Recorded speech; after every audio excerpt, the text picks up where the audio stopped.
Welcome to the Off the Charts Football Podcast. I'm Matt Manocherian, former NFL scout and currently of Sports Info Solutions, joined by Aaron Schatz of Football Outsiders, and our very special guest today, Keegan Abdoo, both NFL Next Gen researcher and a researcher / recruiting assistant at UCLA. He was also a former SIS video scout, of course, and we all know him from his fine Twitter account. What is going on, Aaron and Keegan? Not much. It's just the waiting. It's the waiting game, waiting for the draft. You know, the draft used to be a couple of weeks earlier than it is now, and it was a lot easier when you had less of a wait for it. Before we get going too far into the back in my day takes, though, let's talk about, I have one take that I want to make. So as you guys know, we put out the SIS Football Rookie Handbook, and I have been going around on a radio tour across the country as Aaron holds up his rookie handbook. Thank you. I've been doing this tour across the country where on all kinds of radio stations, I was in Des Moines, I was doing Seattle, and everywhere across down to Tampa and way back again, you name it. And whether it's Charlotte, whether it's Minnesota, whoever I'm talking to, everybody's asking me about who I think they should draft. Who should my team draft in the first round?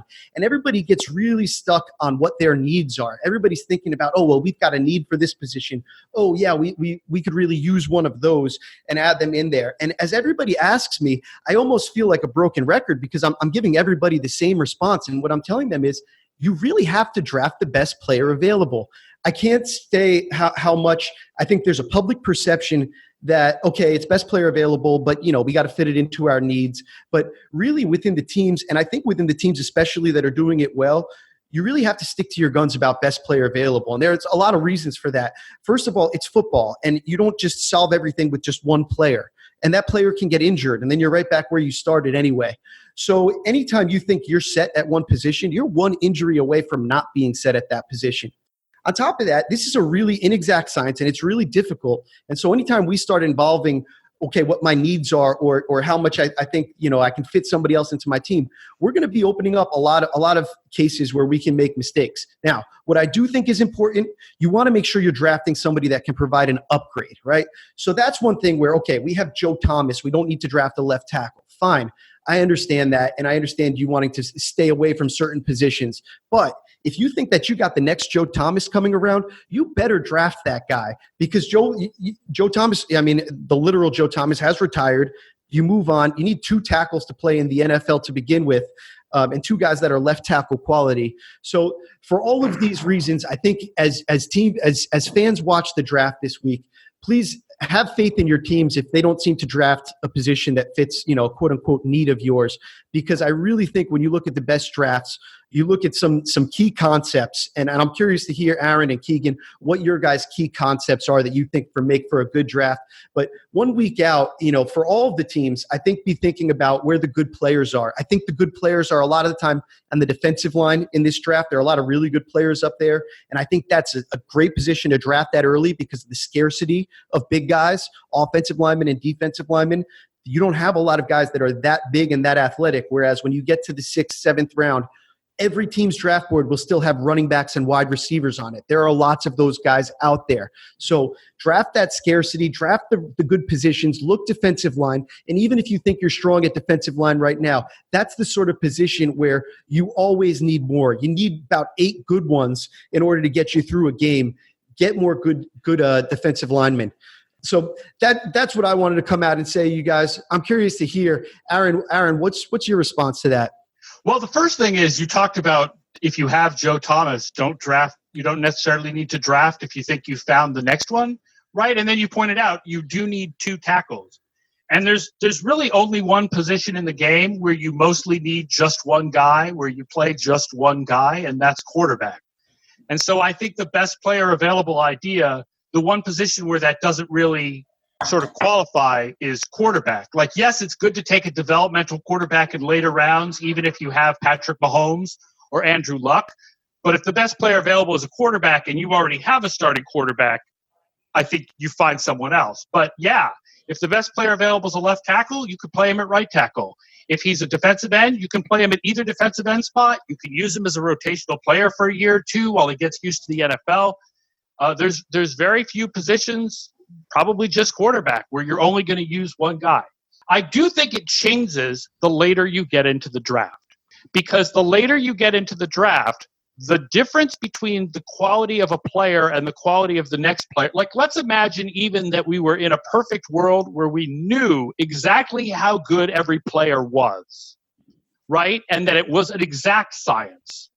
Even in that world, once you got into the 4th, 5th, especially the 6th and 7th round, the difference in quality between one player and the next 5 or 6 players being drafted, okay, is very small. At that point, you want to pick players based partially on need and partially based on your scheme, more than, quote, best player available, because the best player available is not really that much better than the next 5 or 6 guys. In the first round, I think best player available makes a lot more sense, because the difference between the quality of players you hope is a lot greater. I'll add one qualifier. For me, best player available is always dependent on your scheme. You're always trying to draft the best player for your scheme. There is some value in drafting players that, for what their value will be to the league. One thing I'll push back on with the quarterback thing is the Patriots drafted Jimmy Garoppolo. He barely got on the field, but they were able to trade him and recoup a lot of value. So if you have a good player at that position that you can develop, even if they're not seeing the field for you, you can potentially kind of parlay that asset into more down the road. As I think the Patriots did with Jimmy Garoppolo. Sam Bradford, somebody that apparently you could still trade for a first-round pick. I wouldn't be surprised if we saw that one happen again. No, I would. But that aspect of it, but I am in general with you on the general premise of it's got to be for your scheme.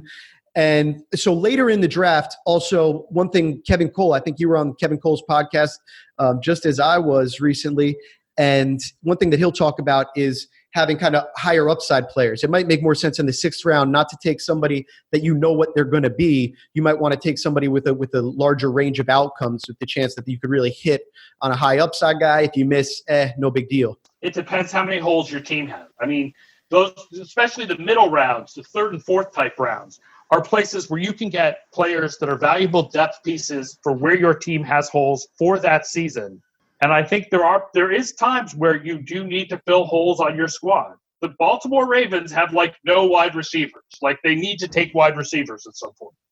What do you think, Keegan? So one thing, while we're talking about late rounds and stuff, one thing that I've heard you harp on, and I've heard my colleague at Next Gen, Mike Band, harp on, who worked with the Vikings, is that in later rounds especially, the guys that you're going to hit on are the guys that the analytics staff and the scouting staff agree on the most. And those are the gems kind of in the rough in those later rounds.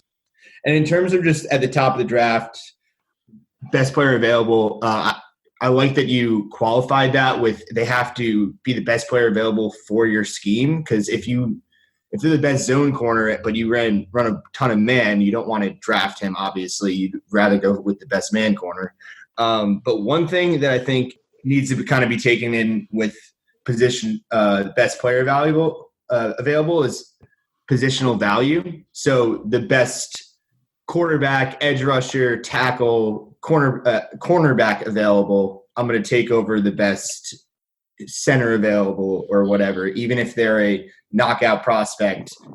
That definitely needs to be obviously considered there. And in the case of the Cardinals, maybe Quinn Williams is the best prospect in this draft, as he is in the SIS rookie draft handbook. But I think Kyler Murray offers you an upgrade at the most important position potentially, and I think he's a better prospect coming out than Rosen. And Rosen was a good prospect by all means in my mind, but Murray's just a elite prospect. He's worthy of the number 1 pick. So that's why I think that he falls into that best player available kind of idea if you look at it through that lens.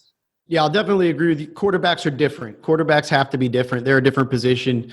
They make up an inordinate percentage of what goes on the field for sure. So I buy on what you're saying there. One thing that I think we're kind of talking around when you talk about positional value is scarcity, and scarcity of different players.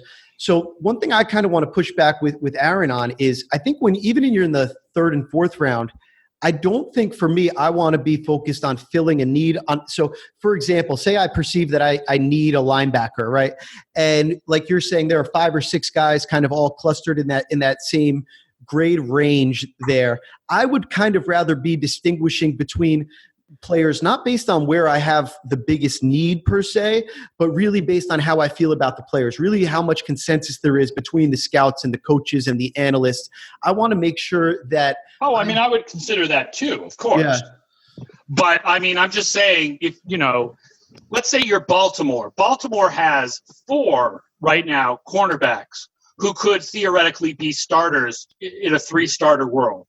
Right. I don't think they need cornerback, right? If they come down to a cornerback or a wide receiver, and we're talking a middle round where the difference between the players is smaller, I think they need to consider going with the wide receiver. Now, obviously, I would want them to go with someone that their analytics staff and their scouting staff both like. Right. But they just have a much bigger need at that position than they do at the cornerback position right now. And some depth charts do get full, so that's definitely a reality. And I think we all can only keep so many players at a position. Yeah, definitely true there. Okay, so I was interested in that. What other keys to a good draft? Are there other things? We talk about trading down. I certainly think that's a great way to maximize trade value more often than not for a lot of the reasons that we've already discussed. Are there other things that you guys think that fans should be thinking about as they watch their teams kind of make the moves and philosophically, independent of the actual players that we're talking about, philosophically to make good decisions? I just put an asterisk on trading down because as good as trading down is, at a certain point you accumulate so many draft picks that there isn't room for all of them on your roster.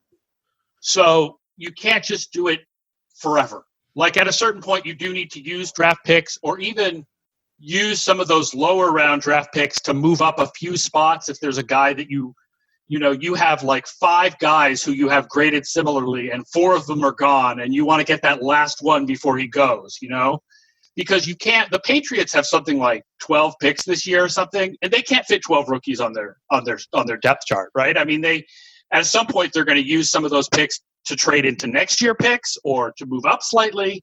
It's good to trade down, but you can't just do it over and over and over and over and over and over and over again. Well, the Patriots, by accumulating 12 picks, clearly they've been moving back over time and doing different things, with getting compensatory picks. But I think a nice thing about having 12 picks, say you do draft 12 guys, you can hit on 9 guys in that case, and you can feel pretty good about 9 guys making your roster. That's one positive thing. The other positive thing is the more rookie contract guys that you can have as contributors, the more you can spend on Russell Wilson type free agents. True, but they don't have the guys from last year's rookie contracts and the guys from 2017's rookie contracts. And that's why the Patriots keep being the Patriots. And one thing about kind of to counter that point is if you have all those picks, you can do what the Patriots and the Eagles do with the pick swaps and get those veterans on those last year prove-it deals that have really helped those teams over the past few years. So, the Patriots having this many picks is a rare thing. They don't normally. Normally they do exactly what you're talking about. They, more than any other team, trade those late-round picks for veterans. Exactly. And then you can trade those late-round picks this year for the same late-round picks next year, and then just, again, the cycle continues, use those pick swaps, etc. Yeah, it's like playing poker with the big stack. It's a lot easier in that position when you've got 12 going into it. Okay, other drafts, kind of going in more specifically, this draft storyline. One thing that I wanted to hit on, and especially now with Keegan being kind of tied in to that UCLA scene out there on the West Coast, I wanted to talk a little bit about Josh Rosen and how, we just talked about Kyler Murray. It's still looking like he's going to be the number 1 pick, a little bit more kind of uncertainty about that right now. But I'm wondering, Keegan, if you can enlighten us, what can you tell us about Josh Rosen that we might not know already? How is his value right now relative to these first-year guys and kind of relative to the league? So a few things on Rosen that I think project well for the future, and you kind of can throw out the baby with the bathwater with his terrible rookie season. First of all, at Next Gen Stats, we have a completion probability model. We wrote up about it. You can read about it on NFL.com. But basically what it does is it takes 10 different factors that we can get from the tracking data, including how fast the quarterback's throwing, the wide receiver separation, pass rush separation, where the ball is thrown on the field, etc., and uses that to get kind of contextualize the difficulty of each throw by computing a probability that it's going to be completed. And Josh Rosen last year had the hardest throws of any quarterback. And I think that's widely due to, first of all, a terrible offensive line that was all 5 of their starters from week 1 were not starting by week 17. So not only was it bad talent, but they didn't have a lot of depth, and it was a year from hell with offensive line injuries. Yeah, they were the lowest team in the league in our offensive line continuity score. Yeah, I saw that. And and that leads to him being one of the most pressured QBs, despite having about an average time to throw, and pressure and time to throw are usually decently related because the longer you hold on to the ball, the more you give the pass rush a chance to pressure you. And additionally, his receivers did not create any separation. He had the highest tight window throw percentage at 21.6% of his throws. And tight windows are defined as anytime a pass is the nearest defender to the receiver is within less than 1 yard from the receiver when the ball arrives. And those are just, like being pressured, a lot harder to complete. And I think that's a lot due to, talent, but also just an unimaginative offense. So whether he stays in Arizona and gets the Cliff Kingsbury upgrade, or he goes to maybe a Washington with Jay Gruden or New York with Pat Shurmur, I think that they're going to be able to scheme a lot more open throws to him. And you saw a similar thing with Jared Goff, where he also had the highest tight window throw percentage during 2016 with Jeff Fisher, and then Sean McVay came in and he had one of the lowest. Creating open throws is a big part of the offensive coordinator or the play caller's job, and I think that Rosen gets an upgrade almost anywhere he goes. How do you tell the difference? So how do you tell the difference with expected completion percentage between a bad offense, a bad offensive line, receivers that aren't getting open, all that kind of stuff, versus the quarterback not playing well on his own? Like how do you distinguish that he's holding the ball too long versus that it's just a bad offense that no quarterback could have been successful in? Yeah, so you kind of you look a little bit deeper. You use it as a jumping off point, and then you look a little bit deeper like I just did. You see, he was under pressure a ton, and it's not because he was holding on to the ball extremely long, and the offensive line issues. It makes sense that you connect those two dots together, and then you see he throws into a lot of tight windows, but it's not necessarily because he's throwing down the field and everything. You kind of just use it as a jumping off point, and it's still a relatively new metric. We need to obviously dive into it deeper, but that's kind of the way that I interpret it. So that high pressure rate with low to average time to throw, still, you're saying that would be an indicator that it might have more to do with his team than it does with the individual player. Whereas if you saw more normal, more in line with what you'd expect for the pressure rate to be for the time to throw, then you might say this is probably on the quarterback a little bit more, or maybe on the quarterback and receivers a little bit more. Yeah, if the receivers can't get open and he's forced to hold on to the ball. That's right. With the receiver separation one, it's tough because it might be that he's not locating guys that are open. It might be that the receivers aren't getting open to begin with. Sure. I've just seen enough of kind of a few anecdotal examples of uncreative schemes with high tight window throw percentage going to more creative schemes with very low. Like awesome. Patrick Mahomes last year had one of the lowest tight window throw percentages. Alex Smith went from one of the lowest to one of the he went higher going to James offense. Just you work with the reputation and kind of work from there. I should point out, by the way, that, with all of these caveats, Josh Rosen had the worst season by DYAR of any passer we have ever measured. At the end of the season, it was not the worst, but then we realized we had made a mistake on a play and counted it as a complete pass instead of a sack. A play that had been reversed that we had wrong in our data. And when you added that sack on, Rosen fell below David Carr's rookie year as the worst DYAR of all time. Now, again, that doesn't mean he's unsavable, because on a per-play basis, he was better than Jared Goff's rookie year. He was better than Alex Smith's rookie year. He was similar to Matthew Stafford's rookie year. But once you adjust for the quality of offensive levels around the league, I mean, Rosen was so hideously bad last year. All right. Well, before we get going on here, I want to talk about one more thing. Keegan, you've been doing some interesting research on man versus zone splits and how these coverages kind of affect different offenses and passing games. What can you tell us about your research? Yeah, so it really started it started a little bit when I was at SIS, but it really started near the end of this season when I kind of just started getting a little obsessed with it, because I was looking at the Colts defense, and the Colts defense fascinated me because they had no talent and they ran the too high scheme, most zone heavy team in the league. And by next gen numbers, they were a complete outlier in terms of the expected completion percentage that they allowed, which means that they were just forcing or allowing easy throws underneath. And that matched up with the lowest air yards per attempt against. They had the highest target separation. By PFF charting, they forced the most checkdowns, by a significant amount.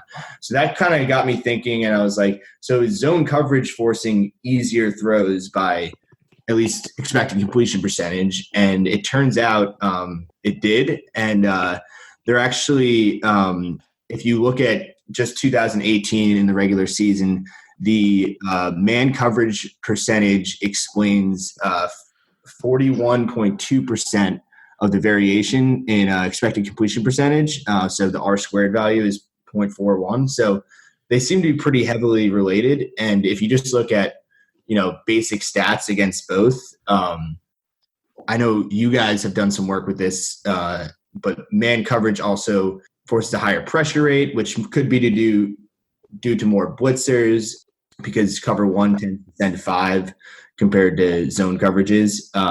But just in general, it seems like man coverage forces tougher throws, and zone coverage, has the checkdowns. And it's cool to see that play out in the data. I mean, it makes sense a lot from a football intuitive and scheme standpoint, but it's cool to actually see that quantified. Yeah, it's always good when things that make sense in the data, kind of play out in the data. I think exactly what you're saying. We've seen that overall man coverage is a little bit tougher to play against than zone coverage for NFL quarterbacks on average. However, kind of the boom or bust rate is really different in what goes on there. And part of that has to do with teams are playing even more man coverage when you get into the red zone. So that'll impact, kind of the number of touchdown throws that you see. So you got to split that. Zone coverage is a lot more prevalent on early downs, where man coverage is a lot more prevalent on later downs. But even after adjusting for that, the man coverage still clearly is tougher for quarterbacks to throw against, even when adjusting for down. So I'm curious, really specifically, you said that the R squared is 0.41, that man versus zone coverage is kind of predictive of that expected completion percentage. Have you guys given any thought to incorporating or maybe building a new metric that actually incorporates the coverage type of the defense into the expected completion percentage? So there's a few problems kind of conceptually with that. It could be building something on top of it, but for the purposes of what we're trying to do with completion probability, we're trying to have that ready as soon as the play is audited. And until we can get from the tracking data the coverage schemes and everything, we can't have that automated. So therefore, it would have to come from a charting organization, which usually the man and zone coverage you kind of need the all 22 for. So that wouldn't even be available till Monday. And what we're trying to do is we're trying to give in-game kind of executions and sending out tweets and everything. And so you wouldn't be able to have it as a live stat. Yeah, exactly. But it's definitely something, because they are so related, that would be interesting to add in like an additional model that is like a midweek sort of thing. Yeah. Aaron, what are your thoughts? I think it makes a lot of sense. I think that the idea that it's easier to play against zone than man makes a lot of sense. On the other hand, you have to have the right players to play man. So you wonder, would teams play better against man if they could play against teams that were using players that aren't very good in man? Yeah, and that's like one thing when I've talked to some people on teams, that's their first question. Like, yeah, have you seen any evidence of this? And that's something I've been trying to look into a few different ways. Right now, I'm kind of approaching it in looking at if the defensive coordinator stays the same. It's kind of like it's kind of backwardly inducting this, but does the defensive coordinator believe this to where how stable is man coverage percent for a team that has the same defensive coordinator compared to a team that switches their defensive coordinator or defensive head coach? Just that sort of idea. There's so much noise in coverage data. It's kind of hard to say if you're splitting it on the team level, this team is better in man coverage than zone coverage. I feel like most teams are still at least forcing tougher throws from a completion probability standpoint in man coverage, but there could be a few outliers. Well, completion probability doesn't necessarily mean yards per attempt or EPA. No. The completion probability, the probability of completing a pass should be higher against zone because you have those easy underneath throws. So, I mean, we got to be careful about not kind of drawing the wrong conclusion. Right. Yeah. So we actually did some research and we looked into a little bit of like which teams play the most man in zone and if they're doing it rationally. And our preliminary findings actually supported that teams are rationally choosing when to play man in zone. So the man heavy teams are performing better in man than the zone heavy teams and vice versa. We were looking into that within the last month actually. So it's interesting that you brought that up. Again, we have to take that back and be like, is that because of repetition? Is that because they're more used to the man schemes and they're focused more during the week? But it's definitely like as much information as we can get on it, we can start to kind of come to these conclusions. I think there's also the question of whether man or zone are more efficient in certain down and distance situations, right? You would think zone is more efficient in a 3rd and long than it is in a 1st and 10 because in the 3rd and long, you're fine with allowing that check down as long as it doesn't get the first down. Right, and it depends. And again, like Keegan was talking about before, how often you're going to bring pressure relative depending on the scheme. Also, if you run, a zone scheme where you're running a zone blitz scheme, that's a totally different thing versus if you're running Tampa 2 versus if you're running man 2, with 2 defensive backs, or if you're doing something where you're running a zero coverage and sending 2 extra rushers. Regardless, it's all very interesting. All right, we will take a quick break to give a quick word, and then we will be back in to talk to Keegan about his career, about his path, starting at Sports Info Solutions and leading him to NFL Next Gen Stats and now UCLA. Want a free subscription to access the best database in football? Sign up for a free trial of the SIS Data Hub between now and the NFL Draft and be entered to win prizes that include a 1-month, 3-month, and a free annual subscription. The SIS Data Hub is the premier place to view both NFL and college FBS statistics. Along with all of the standard stats, the Data Hub houses data that cannot be found anywhere else, such as route data, coverage schemes, broken tackles, pressure percentages, and more. Countless layers of filters allow users to easily view the data through different lenses that help lead to valuable insights and create compelling narratives. Sign up now to get a free 1-week trial of the research tool trusted by writers, teams, and media companies like ESPN, Football Outsiders, and more. You can do so by signing up at sisdatahub.com. And as a reminder, the SIS Data Hub will be completely free and open, full non-trial account on Friday of next week, the day of the second day of the NFL Draft. We will be having free access for the entire day, as well as a live online web video hosted by our own Corey March, where he will break down how to use the Data Hub and answer all of your questions. All right, coming right back in, we let Aaron go, and now we are just one-on-one if you count Justin also, as usual, always with us. But Keegan, it has been a crazy, crazy time since we met, a little bit under 2 years ago? So we are in our recruiting phase right now for 2019 Sports Info Solutions Video Scouts, and you were the absolute cream of the crop of our 2017 class. We had a lot of guys from that class who have gone on working in different places, different schools, teams, you name it. But you've had a really interesting path.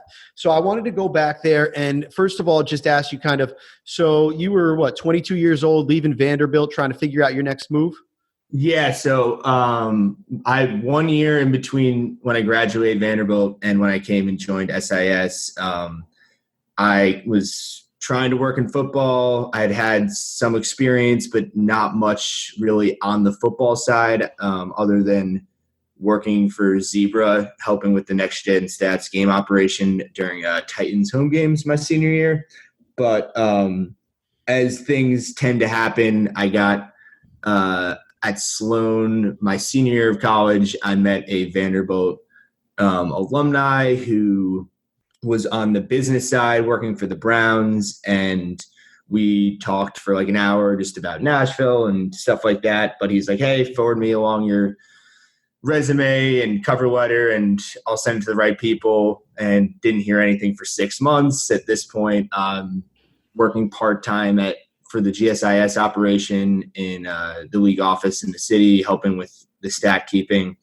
And I get an email out of the blue from a director of scouting from the Browns, seeing if I want to be an external game charter. So that was really cool. It was my first experience, actually evaluating players, charting game film, etc. But that was, again, only a seasonal position, as a lot of things are in this industry. And then I saw from Teamwork Online that Sports Info Solutions had posted a football video scout internship. I was interviewing with one team at the time, but I also applied to that, and turned out to be the best thing that ever happened to me. It's actually funny. I don't know if you remember this, but when you guys called me at first, I guess I accidentally put my home phone number in the application. So you I was sitting like, what is this guy's deal? Yeah, I was sitting at my desk waiting for like 30 minutes, looking at my phone, being like, why are they not calling and everything? And I'm like, this is so bizarre. And I go downstairs and I was like, hey, there's a message for you on the home phone. I'm like, oh, and I call you guys back. I'm like, I'm so sorry. Like, can we reschedule this or whatever? And then it ended up working out, but it was just a funny little roadblock in the way. Yeah, overcoming adversity, definitely the tale there. So going back, you mentioned Sloan. Obviously, you're referring to the Sloan Sports Athletic Conference. People ask me all the time about getting started and what they can do. And people are rightly frustrated that it's very hard to get into this industry. It's very hard to make those connections. And that's fair. We can all be frustrated. But one thing that I'll give you more credit for than probably anybody I know in terms of the amount of hustle that you've shown, putting yourself out there, networking, finding a way, creating it. You've been going to Sloan for several years now, I know. That's a great way to get started, and not just going to Sloan, but introducing yourself to people, asking people for business cards, asking people for advice, learning, soaking up knowledge, being inquisitive. You always have your notebook with you. When you came for training at SIS, as you hold up your notebook right there, I remember every day you having that damn notebook with you, no matter where you went. But it was always something where you were soaking it up and you were leveraging these connections. And I think that obviously it's worked really well for you to this point. It'll continue to serve you well. But for the people at home, especially people that would ask me those questions, that might be listening right now, I would definitely say go to Sloan and reach out to people and try to connect on LinkedIn. You'd be surprised, I bet, if you reached out to somebody like Keegan or Justin or myself on LinkedIn, how likely we would be to respond to you and actually try to help each other. And Sloan is, at this point, 7 years ago when I went, it was a lot smaller and a lot cheaper, and it's pretty onerous right now, but there's a lot of little sports analytics conferences around the country that are popping up that I would just suggest, maybe if you can't make it to Boston or can't afford the big ticket, like they're probably a lot cheaper, and you'll meet people there that will at least get you a nice starting point. So again, just if it doesn't have to be Sloan, but just go to conferences, meet people, network. And one thing I kind of learned late in the game is I didn't get a Twitter until I was midway through my football video scout internship at SIS. But go on Twitter, start being engaged, follow the right people, and read as much content as possible and learn as much as you can. Yeah, awesome. Okay, so you came in and picking up there, you came in as a football video scout during the 2017 season. You were scouting for us, and obviously did an amazing job throughout the course of the year there and earned yourself a position in our research department. But go in and tell me, what was that experience like? What sorts of things did you learn from that video scout position? I'm sure it's a tedious job. It's a lot of similar work to what I did as an entry-level scouting assistant, and what quality control coaches do for a lot of teams. But what did you make of that experience, and what did you get out of it that you carry with you?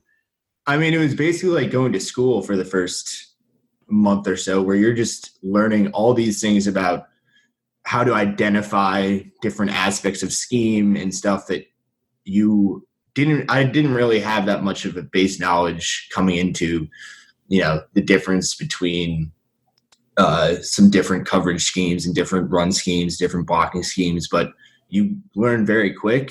And the best way to learn it is, they introduce it, but just through repetition. And once you go through the software, it was amazing. An amazing experience in that way, and definitely just gave me such a good foundation of knowledge of football scheme and stuff. And just in general, it's a great camaraderie in the office. It is tedious, as you say, but it's fun. You're watching football, you're charting football, and you're charting football with people that will become very good friends with you, and you'll be able to talk football all day. And it's a very laid back environment too. You get to chat with everyone, and it's also very engaging at the same time. And I think one of the best parts about, the learning part too is you get to turn to your neighbors anytime. There's a lot of gray area in charting football. And you get to turn to your neighbors and be like, hey, let's talk through this play. This is what I'm seeing. What do you see? In terms of whether this is a cover 6 or a cover 4 or vice versa, stuff like that. And I thought that was invaluable to the learning experience, because you're not only just typing in stuff in a dark room alone, but you're engaged with people around you, and it almost gets a little competitive in ways, but in a fun way, and while also being cooperative. Yeah, I think there's a lot of people that think out there sort of in this sort of like very millennial way. And it would definitely be what I would think first, like, why can't I just do this at home? I can easily do this all at home. I can log in and stuff like that. You're going to make me move to Pennsylvania for a job that frankly doesn't really pay very well. We do what we can around here, but we definitely don't encourage people to come and move here for the pay. That's not the sort of experience that you're getting here. You're getting a lot of training, and we're going to make sure you train you up, and you're going to be in a great environment like you were discussing.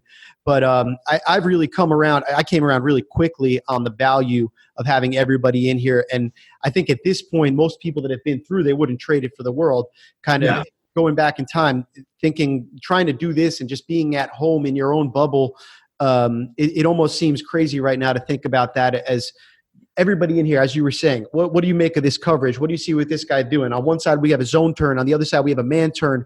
What do you think that is going on schematically over here? And you can start to figure that stuff out and work through it together. And like you're saying, the friendships and just being able to talk ball literally all day long.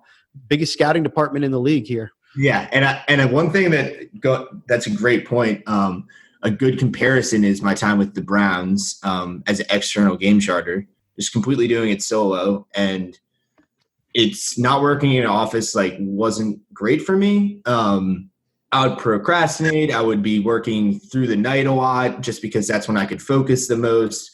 And it's fun to be able to be like, oh, watch this awesome play by this. Look at this player, watch this awesome play, and gather all it's like the camaraderie around it, and it just makes the work environment so much better than working on your own.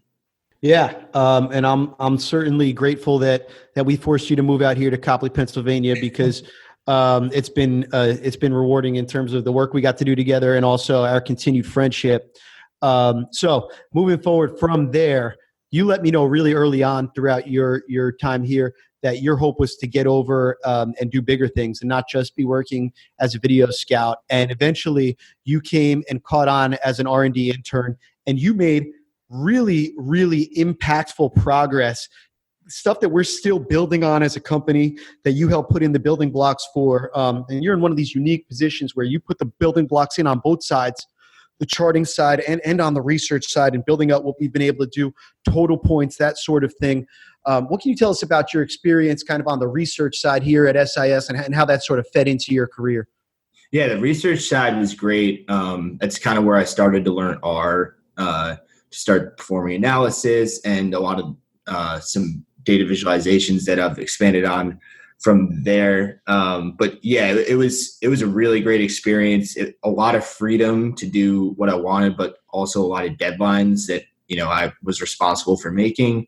And the newsletters is one of the highlights. Each month we send out a newsletter to all NFL teams and all of our other clients. And that was kind of, sometimes it's to pitch a project, but sometimes it was just me, you, Alex, and whoever else just brainstorming, like, what's a really interesting idea for what we can study. And whether that was one time when we looked at injury rates on different play types, or whether that was looking at free agency fits based on scheme, or looking at undervalued prospects. It was a wide range of topics that we got to study.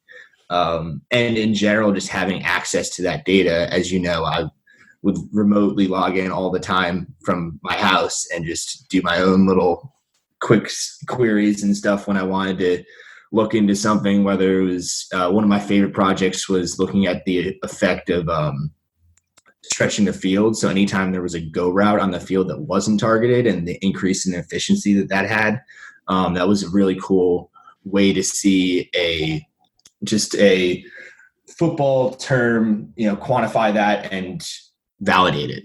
Right. So, something that football people know intuitively that you can actually see, and you can start to understand, okay, how much is that true? Okay, maybe coaches are right. We're not questioning whether they're right or wrong, but how right are they?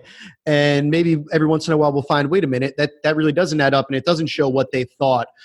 Play action doesn't seem to be reliant on how often you run or how effectively you run. So it's always interesting to see when things do pan out versus when things don't pan out. Yeah. And one thing that I think was really valuable about having both charting and then doing research on it was when I was charting, I was coming up with all these ideas like, oh, this would be cool to study with the data that we're charting. Oh, this would be cool to study. And I came to you with this massive list, like, this is all the things I want to do. But being able to understand what's going on in the field and actually manually doing the labor to do that, it just gives you so many more ideas on where to go with your research. Yeah, I think anybody that's looked into it themselves and is being really honest about football research needs to realize how much in the early phase we really are, and how little we do know, and how much of an opportunity that gives us to make really, really big competitive advantages by using this stuff effectively. Okay, so you went from the SIS research team and you got poached right out from under my fingertips while we were trying to lock you down for a full-time position. We did everything we could to keep you in, but the West Coast was calling, and the NFL Next Gen research team was the next move for you. You did that for last season, and I think you'll be doing that again come this fall is the plan. So what can you tell us about working there, kind of the differences between that and doing the SIS research, and kind of where that's headed for you in the future? Yeah. So when I applied to that position and, interviewed and got offered the job. And as you remember, we went to Mario's for a nice lunch, a nice sit down, but it was one of the tougher decisions I've had in my life because I loved SIS. I loved what we were building, but in the end, I just had to take the opportunity to go to the NFL Network and get access to next gen data and start, that path. But so I was a next gen researcher. So what I did was I took the dashboards that the next gen analysts built, which is Mike Band, who I mentioned earlier, and Jesse Cohen. And as the season went along, our roles kind of fused a little bit more. But at first, they'd both been there a year before, so they knew kind of a little bit more about the framework. And they built dashboards, which were basically similar to the Data Hub in some ways, where you have a bunch of filters and there's a passing dashboard, there's a rushing dashboard, there's a receiving dashboard.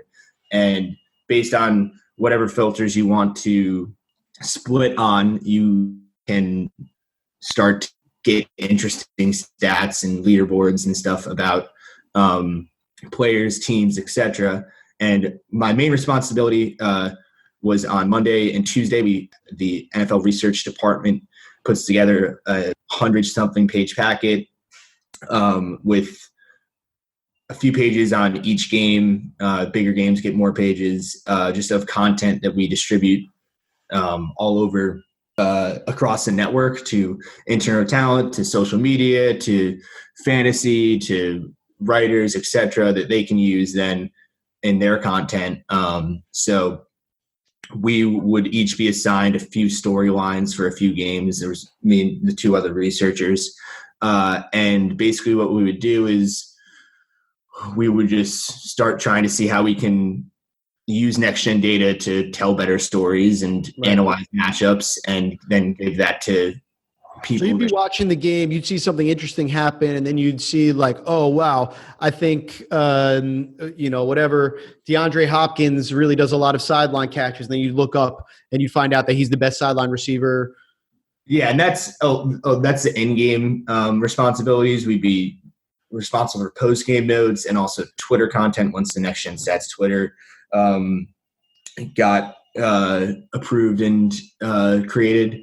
But yeah, it was a lot of just that is like the weekly stuff. But I also got to do like a lot of cool research on the side. I had access to these dashboards, and eventually when I was able to create my own dashboards, I was able to break it down more on a play-by-play level and start looking at distributions instead of point estimates, and joining that with charting data to really answer some cool questions.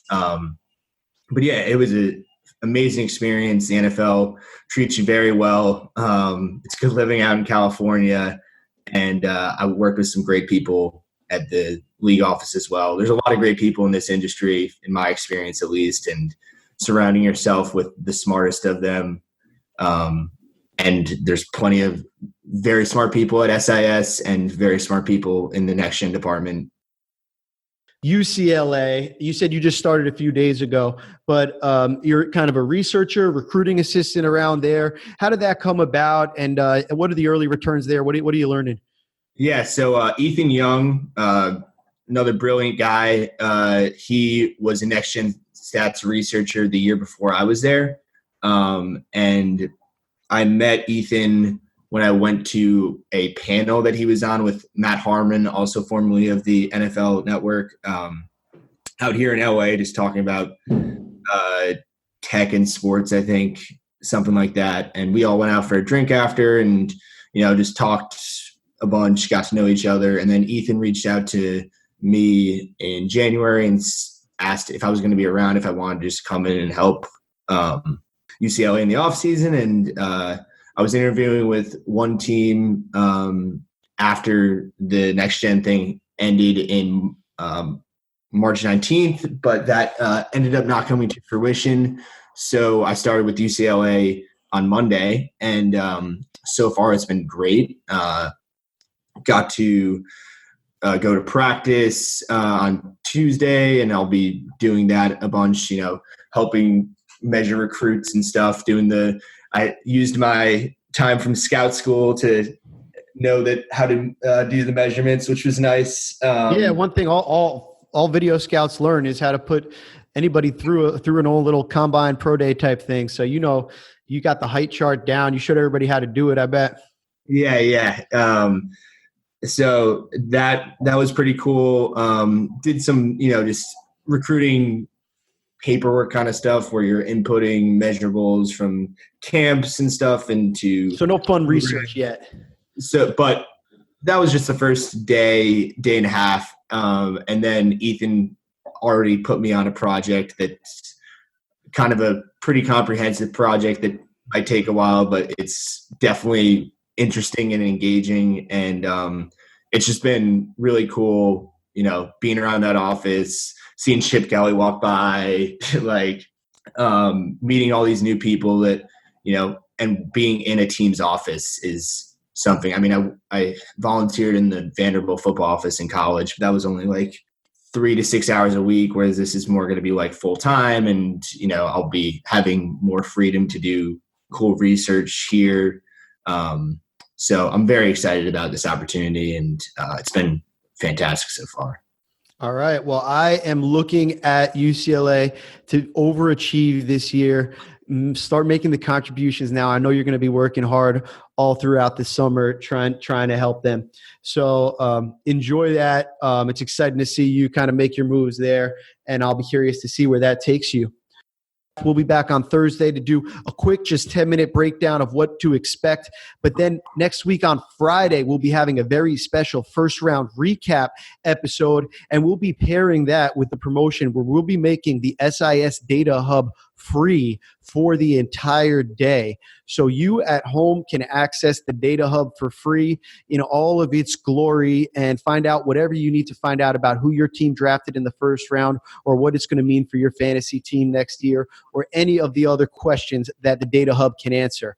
Thank you so much to you, kind listener, for tuning in to this week's episode. Please remember to subscribe, rate, and review if you like what you hear. And you can always reach out to us on Twitter at sportsinfo_SIS, at FO_A Shots, and at Matt Mano with any feedback or questions, things that you want to hear about on future episodes. So we will be back next week.